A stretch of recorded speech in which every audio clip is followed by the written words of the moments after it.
Pertama, 100 hari mentoring psikologi Al-Hikam menuju transformasi hati. Di hari pertama kita akan membahas 3 hikmah, di mana di hikmah pertama Ibnu Athaillah As-Sakandari beliau mengajarkan pada kita bahwa min alamatil i'timadi 'alal amal nuqsanur roja'i inda wujudiz zalal. Kalau kita terjemahkan dalam bahasa Inggris, one of the signs of relying on one's own deeds is the loss of hope when a downfall occurs.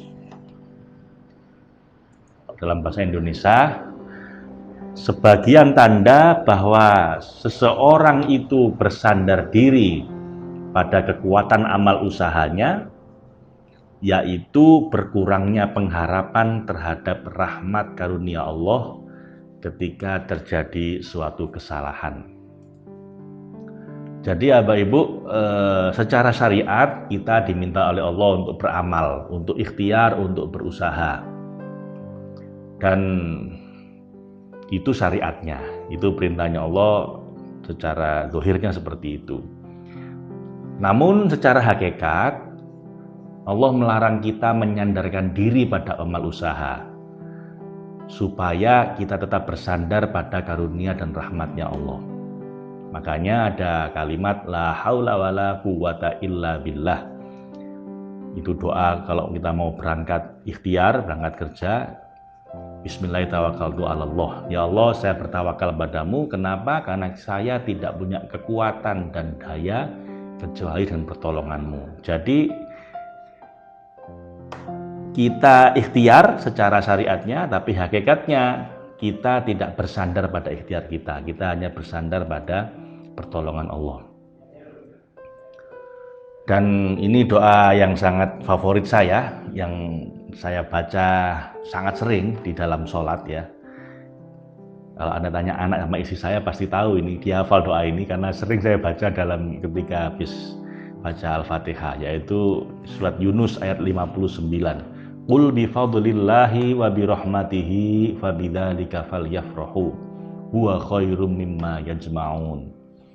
Katakanlah bahwa dengan rahmat dan karunia Allah lah kita mestinya berharap, kita mestinya berbahagia. Dan itu jauh lebih baik dibanding apapun yang sedang kita usahakan, yang kita ikhtiarkan, yang kita kumpulkan. Jadi kita diminta untuk ikhtiar habis-habisan, tapi kita juga diminta oleh Allah hanya berharap pada rahmatnya Allah. Nah, sepertinya ini paradoks Bapak Ibu, tapi sebenarnya ini sangat empowering dalam kajian psikologi ya.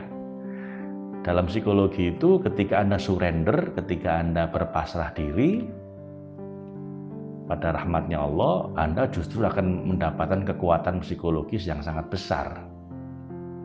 Jadi ikhtiar Anda jadi jauh lebih optimal justru ketika hati Anda berpasrah diri.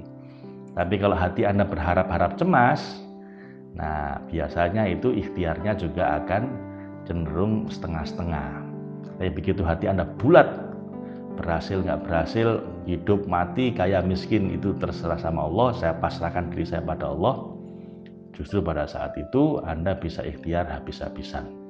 Makanya doa tadi itu Bismillahirrahmanirrahim itu kita baca untuk ketika kita mau berangkat ikhtiar, mau keluar rumah gitu ya. Bukan mau berangkat tidur. Artinya apa? Itu doa tawakal itu harus disertai dengan ikhtiar yang optimal. Dan juga Bapak Ibu, kenapa kok kita tidak boleh bersandar pada kekuatan amal usaha? Itu karena bisa menyekutukan Allah dengan sikap seperti itu. Jadi menyekutukan Allah itu tidak hanya kalau kita menyembah berhala atau percaya ada Tuhan lain atau apapun yang semacam itu kesyirikan yang nyata. Tapi kesyirikan yang samar adalah kalau kita merasa bahwa kekuatan diri kita sendiri seolah-olah udah cukup. Seolah-olah udah cukup berdiri sendiri tanpa pertolongan Allah, tanpa berharap rahmat dan hidayah dari Allah. Makanya dulu ada seorang abid, seorang ahli ibadah yang sudah puluhan tahun ibadah, menyepi di sebuah hutan, nggak pernah bermaksiat sekalipun menurut dia ya, dia merasa nggak pernah bermaksiat. Dan ketika dia mau meninggal dunia, lalu Allah lewat malaikatnya menyampaikan ke beliau bahwa maka masuklah surga dengan rahmatnya Allah. Dan tiba-tiba beliau menolak, enggak ya Allah, saya mau masuk surga dengan amal usaha saya. Lalu Allah bilang, oh baik kalau gitu, kalau emang itu maumu silakan malaikat dihitung amal dia cukup nggak untuk masuk surga. Dan begitu dihitung amalnya, Bu, memang sangat banyak, nggak pernah bermaksiat, tapi semua amal dia ini ternyata nggak cukup, hanya untuk menebus kenikmatan satu biji mata. Nah, sementara ada banyak nikmat Allah yang lain. Satu mata yang satunya kemudian bisa bernafas, bisa makan tiap hari, dan jantung bergerak tiap hari, kemudian semua organ tubuh ini kalau dihitung semua nggak cukup untuk menebus amal dia yang puluhan tahun ibadah doang itu. Belum lagi surga itu abadi, sementara amal kita cuma beberapa puluh tahun, masa bisa impas? Jadi nggak ada orang bisa masuk surga kecuali dengan rahmatnya Allah. Bahkan Nabi sekalipun beliau bilang, saya sendiri pun hanya bisa masuk surga dengan rahmatnya Allah. Karena itu kita tidak boleh bersandar dengan amal kita. Dan salah satu ciri-ciri bersandar pada kekuatan amal adalah ketika Anda sedang berdosa, sedang melakukan sebuah kesalahan, Anda putus harapan dari rahmatnya Allah. Dan itu berbahaya. Putus harapan dari rahmatnya Allah itu berbahaya.